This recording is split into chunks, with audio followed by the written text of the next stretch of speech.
Fala galera, sejam bem-vindos a mais um episódio do P3Cast. A P3 não é só uma marca que vende carros e realiza sonhos. A nossa ideia é a força do movimento de conexões e pessoas. E hoje o nosso convidado, ele é gerente regional de uma grande financeira que dá todo o suporte pra gente. Seja muito bem-vindo, Arlindo. Muito obrigado pela sua presença. Obrigado, Flávia. Obrigado pelo convite. É um prazer estar aqui com vocês.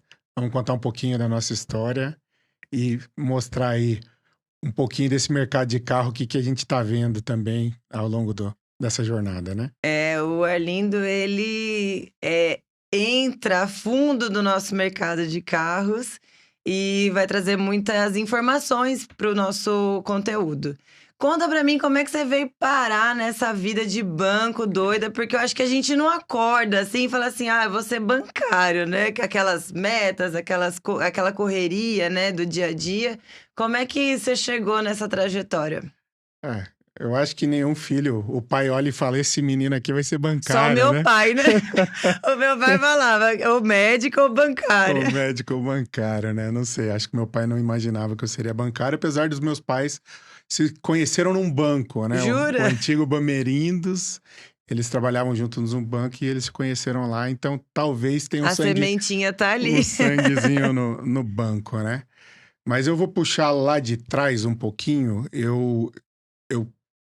para fazer faculdade, né? Eu sou do Paraná, sou natural de Cascavel. Na época de vestibular, a gente teve algumas experiências lá no Paraná. Estava um pouco indeciso, né? Tinha passado para informática na UniOeste, em Cascavel. Nossa, Nada a ver. nada a ver. E eu acabei optando por fazer direito em Cuiabá. Jura? Porque meu pai estava em Cuiabá, meu pai e minha mãe separados e tal. E aí eu fui fazer direito em Cuiabá. Nesse período que eu estava na faculdade, eu trabalhei com meu pai no ramo de caminhão, né? Tinha oficina mecânica de caminhão e tal. E eu tive uma experiência, além de estar nessa área lá, eu era financeira, faz tudo, né? Filho do dono. Filho do dono. O que você é? Você faz? Faço. Tudo, faz tudo, filho do dono. E aí eu tive a oportunidade, minha família sempre foi muito envolvida com automobilismo, e aí eu fui assumir o cargo de diretor financeiro da Federação de Automobilismo do Estado. Nossa! Então, era muito jovem. Mas você estava na faculdade de Direito e assumiu esse cargo.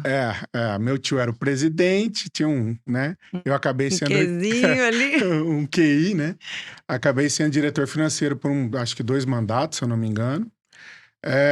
E foi nesse momento, depois da faculdade, né? Finalzinho de faculdade, além de diretor financeiro, trabalhando com o pai, eu peguei 2 amigos e a gente abriu um escritório de cobrança. Nossa! Então, a gente já tinha muito relacionamento, conhecia muita gente, começou a ter uma carteira bem significativa, só que a gente tinha aí um impasse. Eu tinha essas 2 posições, tanto com meu pai e lá na federação. Um dos sócios, ele trabalhava no Finasa, né? Finasa. Antigamente Finasa. Caramba! E o outro sócio é o que deveria trabalhar e não trabalhava. Então, e aí a gente decidiu encerrar esse negócio, vendemos a empresa naquela oportunidade, o escritório de cobrança. E numa conversa de bar, esse amigo que trabalhava no Finasa, ele tinha um gerente lá na época, né? Ele era operador. E ele me chamou para tomar uma cerveja com ele e tal. E numa conversa de bar, esse gerente me conheceu e falou, cara, você tem todo o perfil, vem trabalhar com a gente no Finasa. Caramba, que legal! Então, isso nasceu de uma conversa de bar, a gente conversando, ele falou... Eu falei, mas eu não tenho experiência na área, nem sei, eu vou no banco pagar boleto, né? Não tenho ideia. Ele falou, não, aqui é financeiro, a gente precisa de gente um pouco mais desenrolado, que tenha tino para venda. Então, vamos fazer um processo. Até hoje, eu tenho contato com ele ainda, um cara que eu gosto muito. Ele ainda segue no ramo de banco ou não? Não. Ele hoje ele é terceirizado de uma financeira, vendendo CDC e tal. É engraçado, né? Quem entra no banco, assim, muitas vezes... É difícil sair, né? Sempre tem alguma coisa conectada que tem a ver com o banco, né? Esse negócio, ele eu falo que ele tem um círculo ali, um ecossistema muito abrangente, né? Ele te abre muita porta. Sim. É normal um empresário vir pegar gerente do banco para tocar negócio para ele. Por Sim. quê? Porque você gera um laço de confiança e você acaba conhecendo esse profissional ali do dia a dia, né? Então, isso acontece com uma recorrência. Então, esse cara me chamou, e em conversas depois, ele fala, cara, tive que te defender, né? Para você entrar, porque você não era do ramo e tal. E deu certo, a gente acabou entrando. Eu entrei em Cuiabá em 2005, né? Para ser operador, para atender um mercado que estava começando lá nessa empresa que eu entrei, que era um mercado de motocicleta. Então, a gente começou a atuar nesse mercado Montar a de... operação, tudo, Isso, né? então começou meio que do zero, tinha que abrir carteira, cadastrar a moçada, então a gente começou ali. Eu confesso que eu tive uma carreira, principalmente nos primeiros anos, muito rápida, né? Então, dessa carteira de moto, eu fui para trabalhar no auto shopping. Quando abri um auto shopping em Cuiabá, era um negócio novo. Aqui vocês já tinham com mais recorrência, mas lá não existia, né, nessa época. O Auto Shop Andrômeda, que é o pioneiro aqui do Vale, ele iniciou em 2008. Então, lá foi antes. Eu acho que lá, se eu não me engano, foi 6 ou 7. Então, eu fui o primeiro operador do auto shopping naquela oportunidade. E aí, eu fui ascendendo na carreira de operador e em 2007, 2 anos depois, surgiu uma oportunidade, o banco criou um segmento específico para concessionárias, eu assumi uma posição de supervisor ali, coordenador, para tocar Mato Grosso, Rondônia e Acre, aí já eram 3 estados, né? Caramba.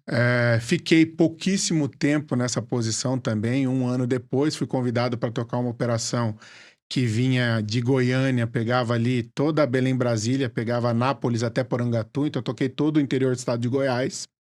E você tranquilo com esse lance de sempre estar viajando a trabalho? Para você nunca foi um problema essa logística, né? Eu acho que essa mudança de sair de Cuiabá e ir para Goiânia, essa foi emblemática porque ela me casou, né? O banco me casou, conheci minha esposa, Luana, trabalhando no segmento lá em Cuiabá. Legal. Ela era F&I de uma concessionária lá. E aí, nessa mudança que o banco me fez a proposta, eu tive que ir lá pedir pro pai dela, né? Falar, Então, seu João, e aí? agora vamos juntar tudo. Ou vai ou racha, né? E aí a gente mudou, ela veio comigo. Então, acho que foi um momento bastante importante aí da minha vida pessoal, que foi quando a gente teve essa oportunidade de mudar para Goiânia. E a gente... O bom é que essa possibilidade de mudança, ela gera um peso, né? Porque toda mudança não é fácil, só que ela gera também um monte de oportunidade e conhecimento, né? Porque a partir do momento que você topa esse tipo de mudança, o mercado é muito amplo para você, né? Quando você é resistente ali em uma terra, são as oportunidades daquele raio. A partir do momento que você pode ampliar, suas oportunidades são infinitas, né? Eu brinco assim, né? Eu vou para frente e daqui a pouco eu volto. Mas eu só não trabalhei na minha região de origem, que é a região sul. Eu já toquei todo o Brasil todo. centro-oeste, norte, uma parte do nordeste, agora São Paulo, peguei uma parte de Minas, que é sudeste. Então, assim, no mínimo eu tenho alguém para levantar a mão se der ruim, entendeu? O Brasil inteiro tem alguém que a gente conhece e a gente consegue... por onde passou, a gente não fez nada errado, então... Sim. E é tão gostoso essa trajetória, você parar e ver que tem portas abertas em todos os estados, né? E você conhece muita coisa. O Brasil é um continente, meu. Você pega região norte mesmo, quem não teve oportunidade de conhecer, que vá, porque às vezes a gente que é do sul, sudeste, tem um pouco de preconceito, o nortão tem muita coisa boa. E muita galera boa de trabalho, né? Que Povo gosta, que se receptivo, entrega, né? Isso, a galera te recebe bem, você come como em lugar nenhum, o povo amistoso, o povo que... Eu falo assim, que se pudesse escolher, você tinha que pegar esse povo de centro-oeste, norte e nordeste e jogar pra cá dentro das cidades, que aqui você tem uma estrutura. Sim. Mas o povo pra cima é muito acolhedor, é muito legal você ter essa oportunidade de trabalhar para E quando você tá longe de casa, né? A gente precisa desse acolhimento, né? E ter essa oportunidade. Então, aí voltando, né? Eu passei essa temporada, fui para Goiânia, fiquei 1 ano também. E aí surgiu um dos maiores desafios, que foi sair de Goiânia e tocar, na época, o maior filial que tinha de concessionária em Brasília. Brasília era o terceiro maior mercado na época, perdia só para São Paulo e Rio de Janeiro. E aí a gente foi para lá. Eu acho que Brasília foi uma jornada bastante importante na minha carreira. Foi lá que eu tive minha primeira filha também. Eu fiquei 7 anos em Brasília. Legal. Então foram muitos anos de bastante prosperidade, né? Foi lá que eu amadureci mais como gestão.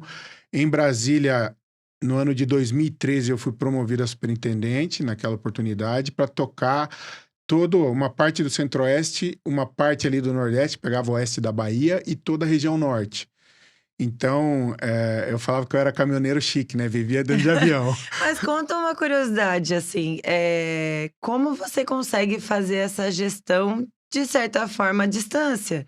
E naquele momento não tinha tanta tecnologia como tem hoje as reuniões online e tudo mais. Como que você fazia esse mapeamento para poder entregar bons resultados?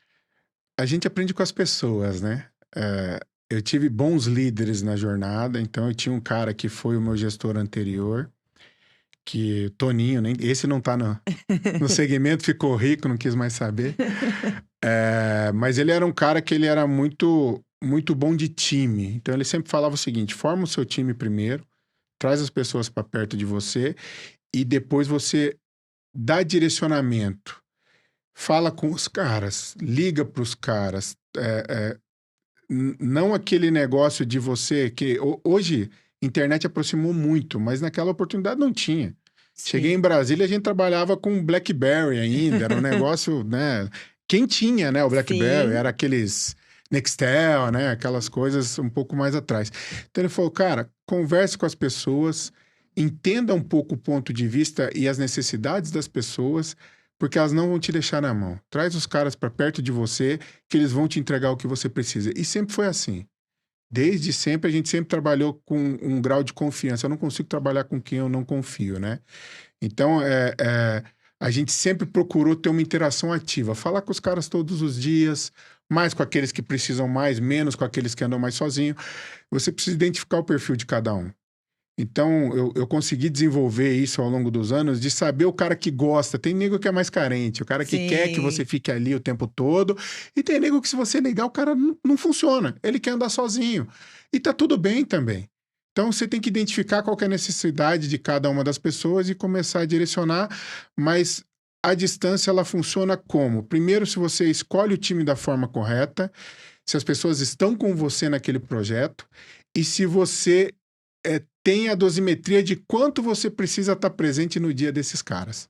Então, fazendo isso tudo, sempre deu certo. A gente conseguiu fazer um belo trabalho, um monte de destaque lá naquela região e tal. É um grande desafio. E fora você ter essa sensibilidade, como que você faz as escolhas do seu time? O que são pontos, assim, que são indispensáveis para estar junto com você? Eu avalio muito a região.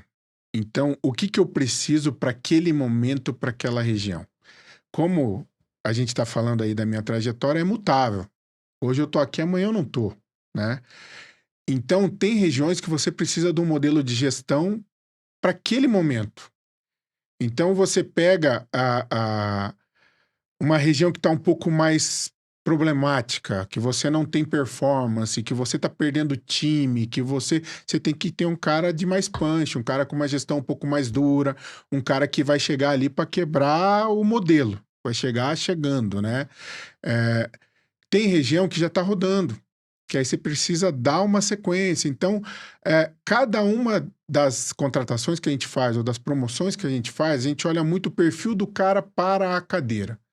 Então, você tem que encaixar isso. Não adianta eu pegar o melhor cara que eu tenho e trazer, por exemplo, pegar o melhor cara de Manaus e trazer para Campinas, que é um mercado super estressante, né? Super nervoso, não vai dar certo. Acelerado, né? Não vai dar certo. A gente percebe muitas vezes quando tem essa disposição de região, se a pessoa não tá no ritmo, não acompanha, né? E ela fica fora do habitat dela, não é... E a pessoa boa, né? Isso. Você mata um bom profissional, né? Você perde bons profissionais porque você subiu ele rápido demais ou você subiu ele no lugar errado. Isso acontece com muita frequência, principalmente nessas organizações grandes como as que a gente tem trabalhado, né? A gente tem que ter esse cuidado. Talvez subir o cara dentro da própria filial, se for para promovê-lo, porque ele já conhece o ambiente, já conhece os parceiros, já conhece as pessoas.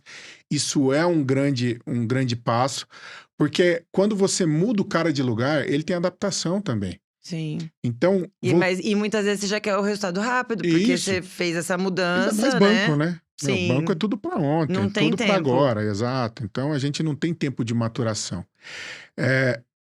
Quando eu estava em Brasília, eu tive a oportunidade de ser promovido lá na carreira, então eu virei o regional lá, tocando aquelas regiões que eu te falei. E eu fiquei lá de 2013 até 2016, quando surgiu o convite de vir para São Paulo, para tocar esse interior do estado de São Paulo e mais tarde um pedaço de Minas, né? E era uma posição que todo mundo era cemitério de gerente. Todo mundo que vinha para o interior não ficava, porque o interior é muito nervoso. Aqui, eu falo, quem trabalha nesse interior, trabalha em qualquer lugar do Brasil. Tudo que tem que ser pivotado ou pilotado, ele é feito aqui, cara. Se tem uma condição nova, uma condição de preço, uma condição enfim, de crédito, um produto, tudo vem para cá primeiro. Porque você tem uma inadimplência que te comporta você testar as coisas e você tem uma competição que te faz a necessidade de você trazer. Sim. Então, esse mercado aqui do interior, ele é uma baita escola. Ele é uma baita escola e eu só me senti preparado para vir porque eu tinha ficado 3, 4 anos numa gestão nervosa lá também, à distância. Né? Como você bem falou, lá a gente você ficava nos grandes centros ali, Brasília, Manaus, né? Você ia para as capitais, Belém e tal. E quando você vem para cá, você tem cidades menores, só que com potenciais tão Tremendos, grandes né? quanto, né?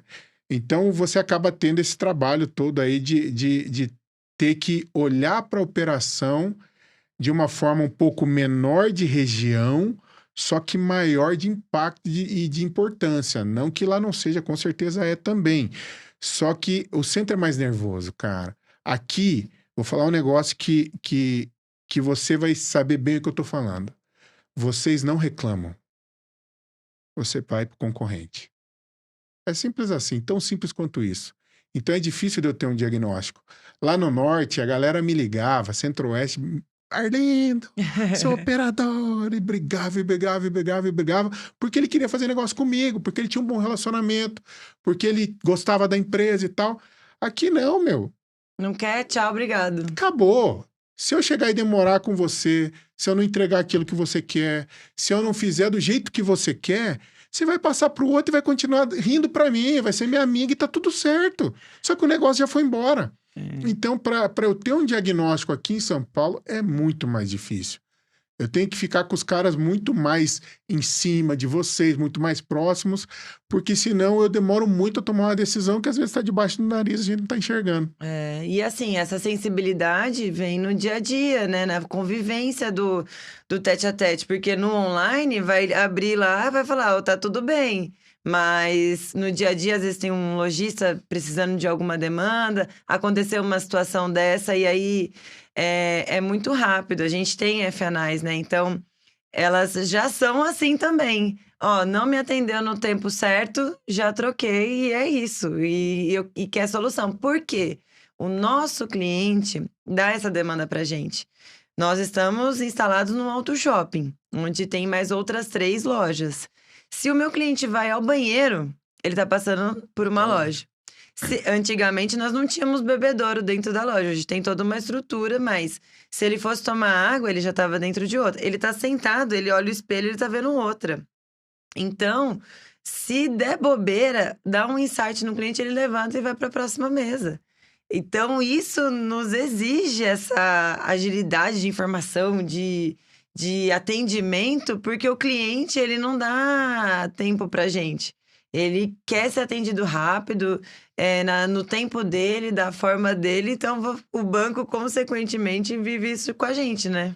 E o mercado está cada vez mais dinâmico, né, Flávia? A gente olha assim, além de ter esse grau de imediatismo, ele virou 24/7, né, meu? Sim. O cara tá lá, se ele tá de noite no bar tomando uma, ele passou um carro que ele gostou, ele já vai num site, num classificado, no E a Instagram. concorrência de tudo, né? Ah, Não só de lojistas, mas como do universo de carros que tá na mão de todo mundo, né? E na mão aqui, né? isso, tudo na palma da mão, pô.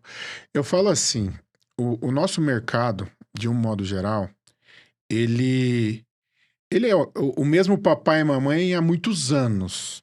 A diferença é que ele entrou algumas tecnologias que fizeram umas jornadas diferentes, mas o comprar um carro, transferir o carro, financiar um carro, se você olhar a essência, é a mesma. Entrou tecnologia, entrou jornada, entrou esteira, que facilita o nosso dia a dia, e você vende um carro hoje, com 5 minutos você vendeu o carro, né? Sim. É, mas dentro disso, eu gosto de falar que o nível de exigência do cliente ele está cada vez maior. Porque ele tem mais conhecimento, Sim, ele né? compara. Ele compara. Hoje você tem, lá atrás, você tinha 4 grandes bancos, assim como você tinha 4 grandes montadoras. Hoje você tem uma enormidade de montadoras, uma enormidade de banco. Então você dá opção para o cliente pode escolher. Lógico que a gente tenta, né, via parcerias, acordos e tal, assim como vocês vão fazer, vender aquele carro que você tem mais interesse e também financiar com o banco que você tem mais interesse, a gente acaba tendo que ter uma oferta, um portfólio de produto que atenda vocês no dia a dia, né? A gente tem Sim. que. Só que é o cliente que vai decidir, cara. Não adianta. Você pode falar, ó, faz com o banco do Arlindo. Se o cara quiser fazer com o banco do João, ele vai fazer com o banco do João e pronto. É. Não adianta, você pode mandar vantagem pro cara e ele vai acabar fazendo com aquilo que ele tem vontade. Então, dentro dessa mudança que eu falo de mercado, eu acho que a gente teve um aprendizado muito grande na pandemia, cara. De todos, assim, eu tô quase 20 anos nessa brincadeira. E a pandemia, eu fiquei ainda mais fã do negócio de vocês. Que é nosso negócio, né? Sim.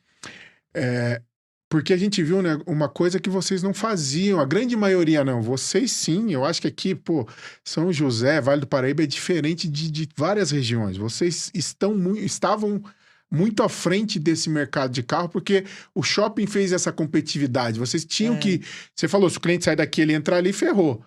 Isso aí, cada vez que você vai mais para o interior, não tem isso.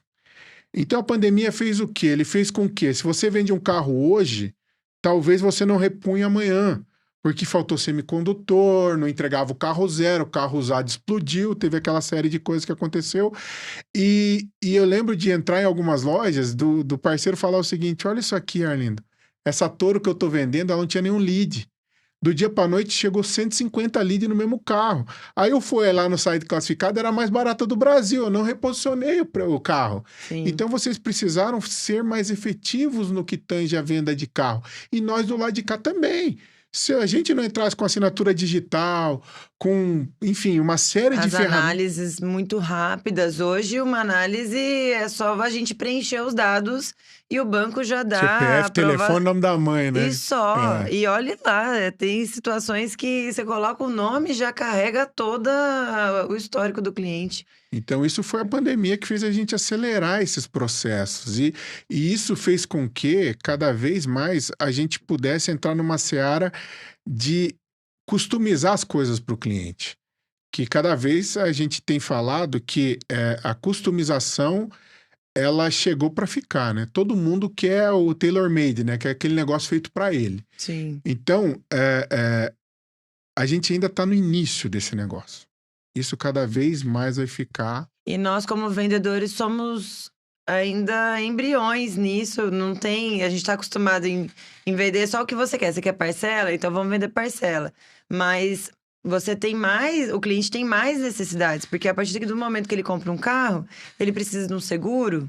Um seguro do carro. Aí ele precisa de seguro do quê? Proteção financeira também, que não se dá tanto valor o quanto é um benefício dessas proteções, né? Só vai ter quando morrer, né? Se alguém morre, tem um acidente, aí a família vai lá, pô, não tinha o E seguro. acontece muito, Ah, assim. Às vezes tem casos de desemprego, invalidez, e aí o cliente até nos questiona, mas, poxa, você precisava de parcela, então a gente precisou tirar, mas como assim? Então, nós estamos aprendendo ainda a entregar melhor esse produto, né? a gente não só seguro, né? Eu brinco que esse ecossistema do carro tem muita coisa ligada que a gente explora pouco, né? A gente olha, por exemplo, a grande maioria das lojas, elas terceirizam muita coisa. Então, uma preparação você deve terceirizar, você tem um despachante que talvez é terceirizado, você tem sei lá, um martelinho, o cara do insufilme, o cara do som, o banco, a parte da seguradora. Então, você tem dentro desse ecossistema do carro, você tem muita oportunidade. Eu falo que aqui na frente, o empresário que começar a olhar um pouco mais isso, como você agregar cada vez mais serviço e produto dentro da venda do carro, vocês vão ter muito mais oportunidade de fidelizar seu cliente, porque o cliente não quer comprar só o carro com você. Se der um problema, ele vai voltar lá. Se ele quiser pôr um insufilme, ele vai te perguntar onde que faz. Se ele quiser fazer um não sei o quê. Então, cada vez mais, o cliente vai se identificar com a sua marca, com o que você está fazendo aqui. E que você solucionou, né? Porque ele falou, eu quero um carro. Ele saiu de lá com o carro, isso filmado, com os kits que ele queria, com a Isso. documentação em nome. Porque nós sabemos fazer isso, mas o cliente não sabe. E se tornou tão natural, rotineiro, porque é o nosso trabalho, mas o cliente não sabe. E a gente, como assim você não sabe onde é que põe um insufilme? Mas realmente não é a rotina dele, né? E hoje em dia tá muito mais fácil ter hater do que lover, né? Então você vai lá nas avaliações de Google, lá, pô, o cliente para descer o pau, ele vai em tudo. Vai no Reclame Aqui, vai no Google, vai no Instagram, vai onde der ele vai. Mas para falar bem, até a gente trazer um pouco para a seara pessoal, né? Quantas compras a gente avaliou, né? A gente entra para dar Sim, o é jogo, né? verdade. Para avaliar. Então, essa cultura a gente também tem um papel de disseminar, né? A gente precisa levar isso um pouco mais para a ponta e fazer com que as pessoas gerem. Pô, eu tava essa semana, olha, até fazer uma passagem, eu tava essa semana no banco e um colega perguntou: pô, meu, eu tô comprando um carro seminovo. Pra gente é super tranquilo. É um dia a dia. Eu falo, porra, como que o cara não sabe comprar um carro, né?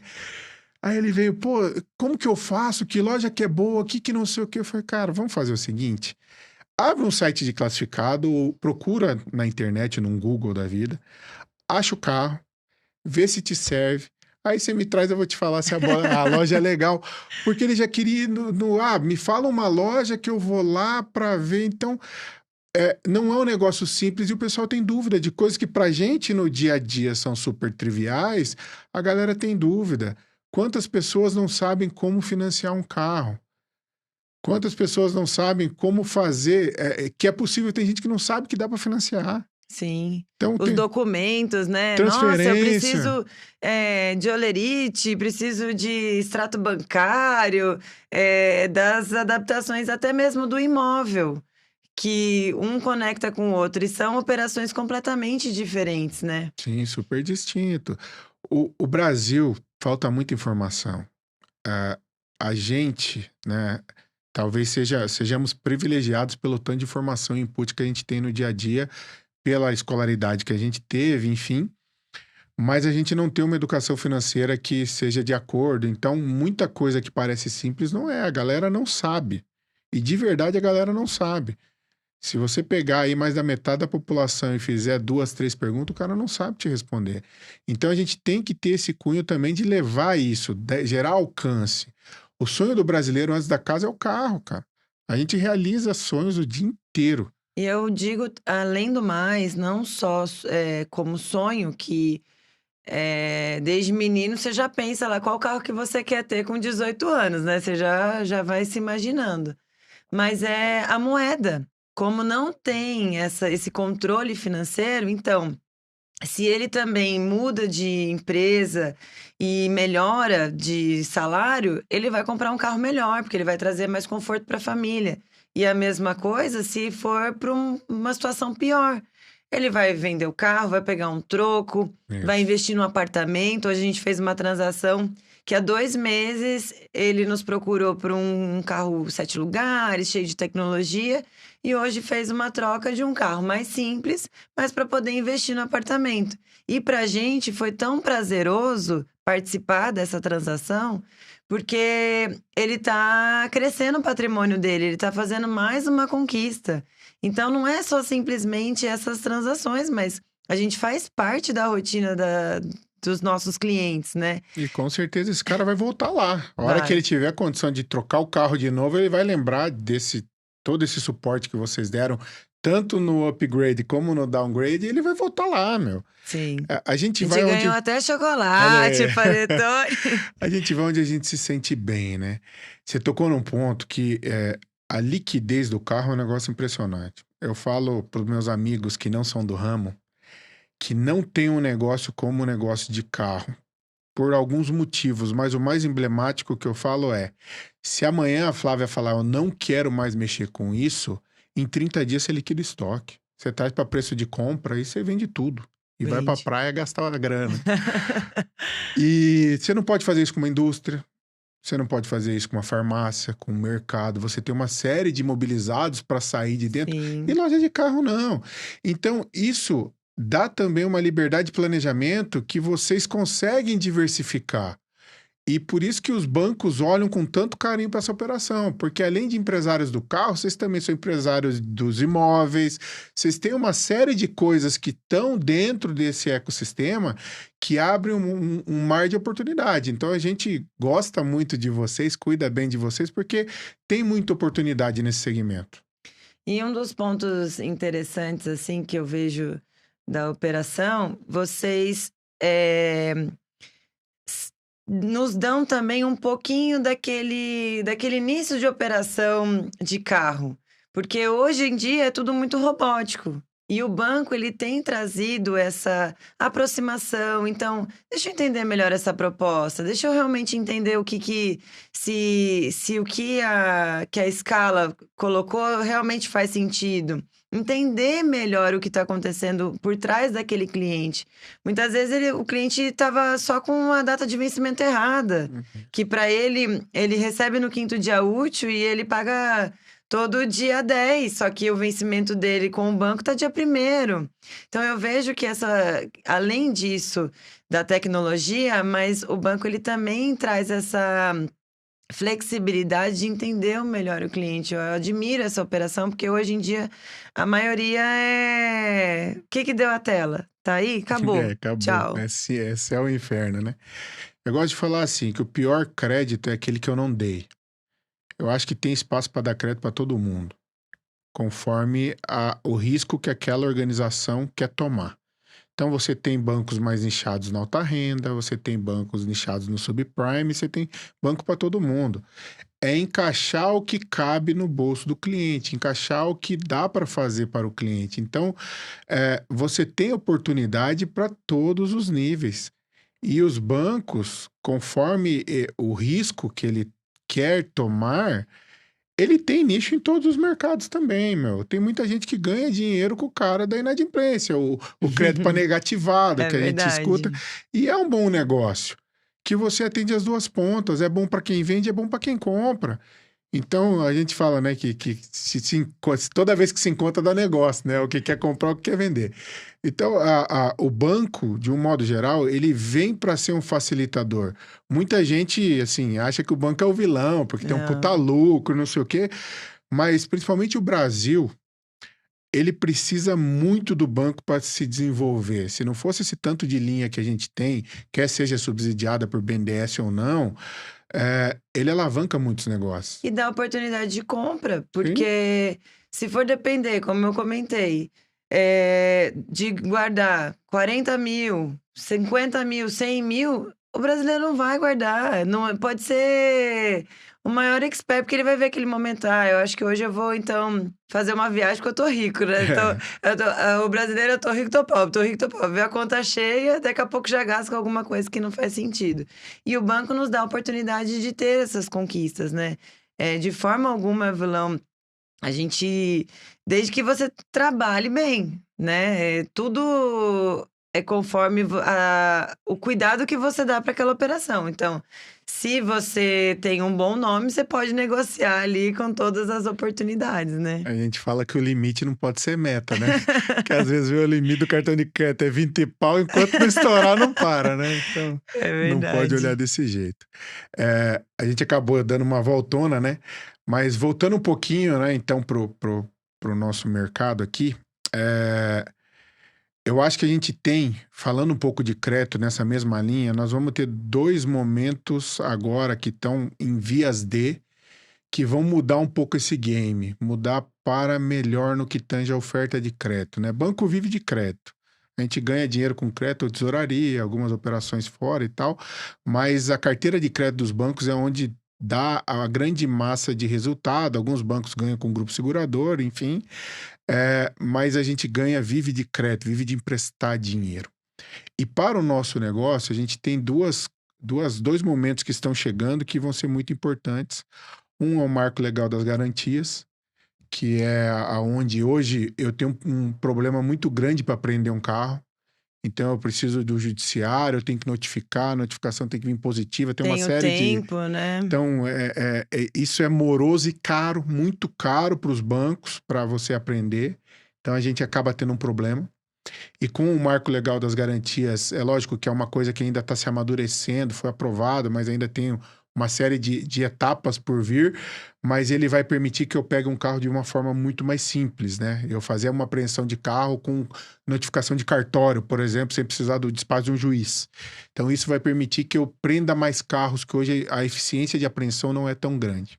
E isso, automaticamente, o que vai acontecer? Melhorar o crédito, né? Exato. Então, são os 2 pontos, né? Esse que é o marco legal das garantias e o outro ponto é a chegada do Renave, que vocês estão bem envolvidos nisso, né? Era para ter entrado no início desse mês, aí postergou um pouquinho, ela vai para dia 2 de janeiro, se eu não me engano.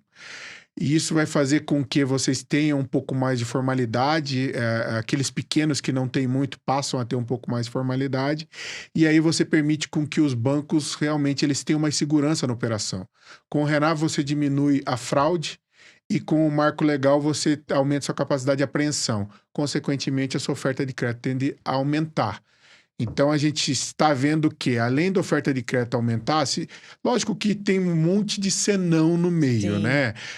Risco fiscal, risco país, blá blá blá, Selic subindo, Mas inflação. isso já é natural, né? É, O que está no controle atual já é positivo para o aumento de crédito para os próximos meses, né? se nada mudar, a gente tem um cenário positivo para crédito e até para preço para o ano que vem. Se nada mudar, né? Até para as pessoas entenderem, os juros nada mais é do que risco. Então, Isso. quanto maior o risco, maior é os juros, A né? galera É gosta de claro que falar. envolve, né, taxa de Selic, blá blá blá, Isso. mas assim, A galera gosta de pensar que a Selic baixou, baixa o juro, a Selic subiu, é, sobe o juro, e não é bem assim. Tem um fundamento, mas tudo vai de encontro com outros indicadores de cada uma das instituições, né? Cada um tem um custo do dinheiro, cada um capta no lugar. Então, por exemplo, quem capta muita poupança tem um custo talvez um pouco menor. Quem não tem tanta poupança acaba tendo um custo de dinheiro mais caro. E aí você faz um spread em cima conforme a sua inadimplência e isso vai gerar a taxa final lá do cliente, né? É uma conta que parece simples, mas não é, né? É um pouco mais complexa do que isso. Mas cada um... É por isso que a gente tem essa oscilação e por isso que a gente volta naquela que o cliente tem um leque de 10 bancos para optar e você nunca vai ter os 10 bancos com a mesma parcela. Cada um é. vai ter a sua, que cada um tem um risco. E também tem a questão do histórico do cliente, né? Com cada banco, isso acaba influenciando. Se ele tem um histórico com mais tempo que você e o banco consegue analisar que ele tem um menor risco, ele já automaticamente ali ele já libera a melhor condição, porque ele sabe que com você o risco é menor. Isso faz sentido? Sim, é o bendito do score, né? A gente ainda não está trabalhando o cadastro positivo da forma que deveria. Eu acreditei que esse ano fosse até Tá o Open demorando mais. Finance e O tal. Open Banking está ajudando bastante. A gente está vivendo um momento de transformação e isso realmente é outra coisa que muda o jogo. A partir do momento que você tem o Open Finance, né, o Open Banking, que as organizações, as instituições financeiras começam a ter acesso a tudo que você tem contratado, o cara, na competição, ele vai querer te ofertar uma coisa melhor. Por quê? Porque ele quer o seu CPF, ele viu que seu score é bom, ele quer Sim. te levar para lá, ele viu que de repente você é investidor e tal. Então, os bancos cada vez mais estão brigando pelo bom cliente. O que a gente fala, né? No passado, o cara que não tinha dívida, né? Era o cara top. Eu nunca Sim. financiei nada, né? Quantas vezes chegava, nossa, olerite tanto e tal. Eu falo, amigo, não, não é sempre assim. E o cara geralmente era o seguinte, ele, pô, minha casa é quitada, meu carro é quitado, mas não sei o quê, mas o senhor nunca financiou, não. Isso não que seja um problema, mas se o cara nunca teve uma experiência de crédito, ele não é tão bom quanto aquele cara que financia sempre e paga sempre em dia. A gente, como lojista, indicava, vai lá nas Casas Bahia, Faz um faz um carnezão. cartão. A gente brinca lá dentro, né, do banco, que ninguém acorda de manhã falando, eu quero acordar e ver aquele carnezão bonito, né? Ele acorda querendo comprar um bem e o banco é um meio para ajudar, né? Então, é importante que o cliente também tenha essa visão de que ele precisa usar o crédito de forma consciente, mas tem que usar. O cara que nunca financiou uma Ruela, o cara vai ter um nome bom? Vai, ter um nome limpo, não tem Serasa, não tem nada, mas ele pode ter dificuldade dependendo do tamanho do crédito que ele tem. Porque o Brasil tem uma mania, cara, é, a galera não declara imposto de renda da forma correta, ninguém, os caras expõem um pouquinho em cada lugar e tal. E aí, quando você vai olhar pela ótica de crédito, isso pode ser um problema dependendo do tamanho do cheque que o cara quer. Sim. Então, mas esse é o papel nosso no dia a dia, nós junto com vocês, é de orientar o cliente em o que ele precisa fazer para manter o nome bom, para que ele tenha, né, um poder de compra. E esse mercado está ficando mais maduro, já foi pior. Hoje ele está mais maduro, a gente É tem que a gente visto. avalia até pelo próprio cultura, né? Eh, Eram pessoas que compram um carro, segundo carro, e aí não tem a cultura de conhecimento, de estudo. Hoje tem tido, né, a Alvesp, que é uma associação que vem para poder colocar isso na cabeça de maior número de lojistas, a necessidade do conhecimento, a necessidade da troca de experiência. O que aconteceu com você pode acontecer comigo, vamos nos unir, porque a nossa classe muitas vezes é cada um por si, Deus por todos, né? E quanto mais sólido, o banco olha mais para o nosso negócio. O nosso negócio depende muito do banco, porque é o meio qual o nosso cliente vai conseguir aqui adquirir o bem, Bem, né? E eu vejo essa evolução também, porque muitas vezes, ah, não, já tô bem, tô consolidado. E quantas lojas a gente viu consolidadas e não conseguiram essa sequência por falta de conhecimento, por conta de ignorância, né? o que você está falando é tão verdade, Flávia, que eu falo sem medo de errar. Hoje, uma loja de carro, né, falando do nosso negócio, ela não sobrevive se ela não tiver o banco. Se você não tiver bancos para fomentar, para te apoiar nessa venda, pode até viver, mas com um volume muito pequeno de negócio. Então, para que você consiga dar esse giro, é importante que você tenha as instituições. E hoje não, mas já tem um tempo, vocês são correspondentes bancários, né? Então, vocês têm uma responsabilidade adicional, vocês podem vender produto financeiro. E cada vez mais vocês vão ter isso. Voltando lá para aquele ecossistema, vocês vão ter mais produto de banco para ofertar para o cliente. Porque dentro daquele lance do cara não ter o conhecimento, às vezes tenho certeza que você já pegou cara que vai comprar carro lá, que às vezes nem conta em banco tem. Acontece, o tiozinho lá Sim, mais do sim. interior e tal.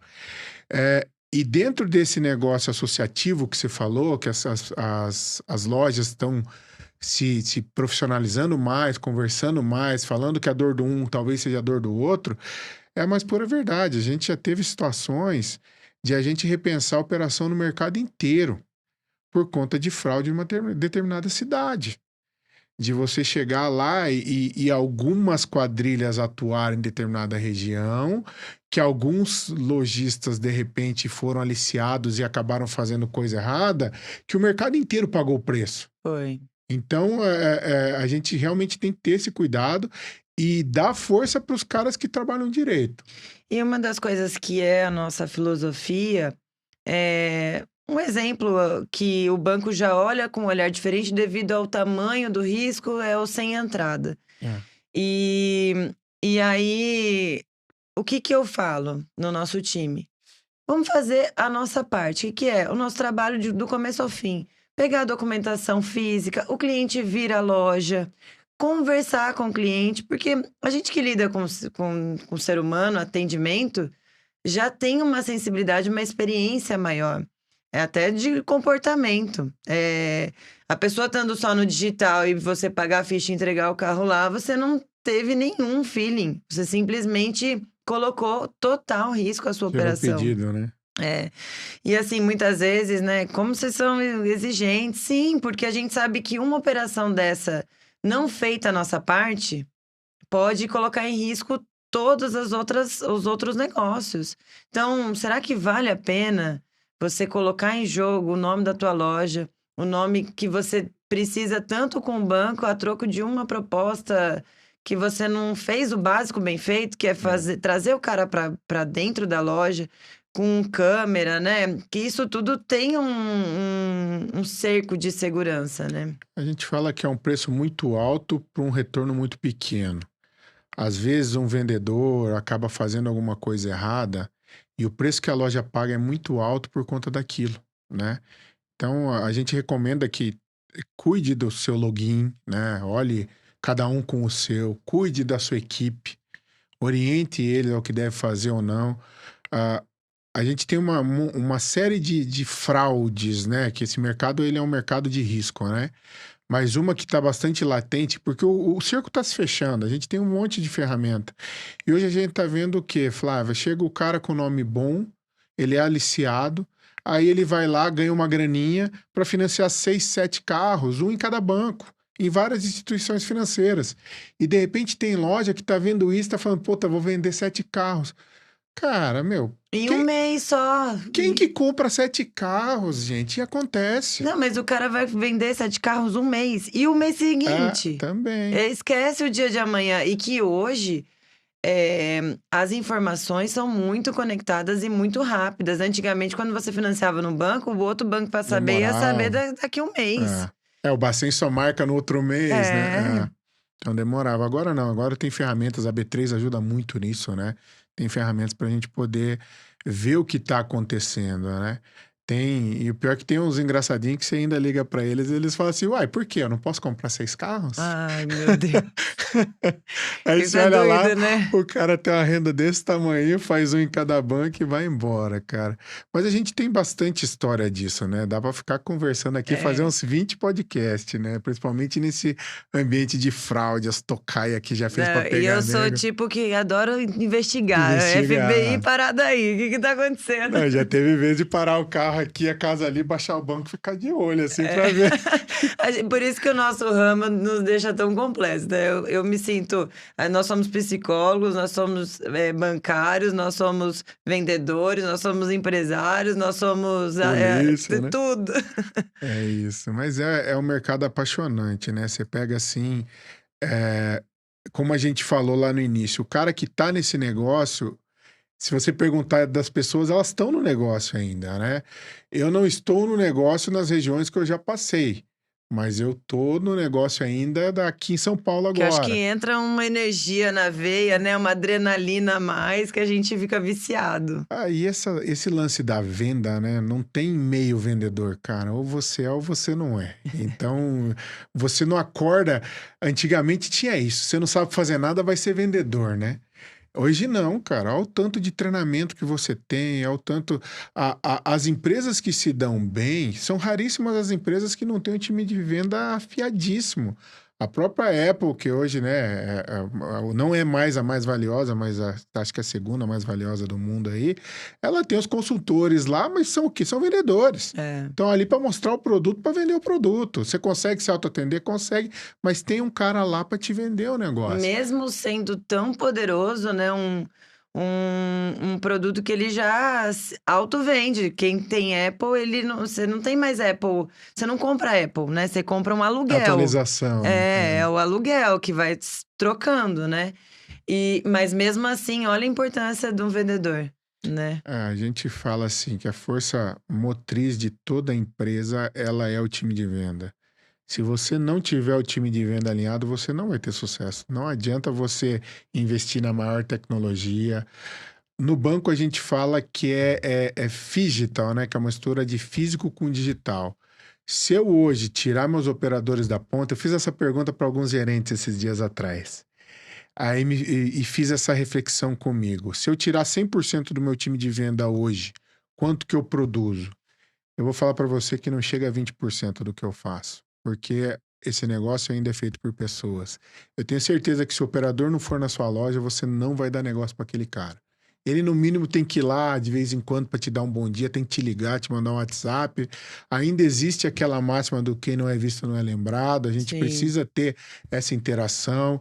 Eu tenho certeza que se você não me conhecesse, de eu te visitar, você não me convidaria para vir para cá. Pô, Silvio, chama lá seu regional lá para vir bater um papo comigo. Se você não me conhecer, você não estava aqui hoje. Sim. Então, esse relacionamento ainda faz a diferença. No dia a dia, você até vende para muita gente que você não conhece, mas eu tenho certeza que uma boa massa da sua carteira, da sua venda, é nego de carteira Além de carteira de indicação, também. né? E esse é o intuito do P3 Cash, é justamente mostrar que por trás dessa marca, ela tem uma engrenagem de pessoas. Você veio de longe para estar aqui, para contar a sua história, o quanto que você se dedica, o quanto que os seus sonhos são depositados na P3. É na P3, é nas outras marcas, e é de pouquinho em pouquinho que você faz grandes resultados, né? Arlindo, que bate-papo maravilhoso, foi muito gostoso. Espero que você tenha curtido aí, compartilhar um pouquinho com a gente. E que seja aí de grande sucesso. E não pode esquecer, né, galera? Se inscreve no canal, ativa o sininho, né? Não. Curta, compartilhe, né? Eu que agradeço, acho que foi um bate-papo legal, até acho que a gente deu bastante volta, né? Deu para falar bastante coisa. Eu estou bem feliz, né, de ver que vocês estão buscando outras alternativas aí para fortalecer a marca, para trazer conhecimento, para tentar levar um pouco mais da P3 para as pessoas, né? Para mostrar que não é só uma venda de carro, né? Você vende conteúdo, você vende conceito, isso é legal. Então, obrigado pelo convite aí. Obrigada, amigo. Sucesso e até mais, galera. Valeu!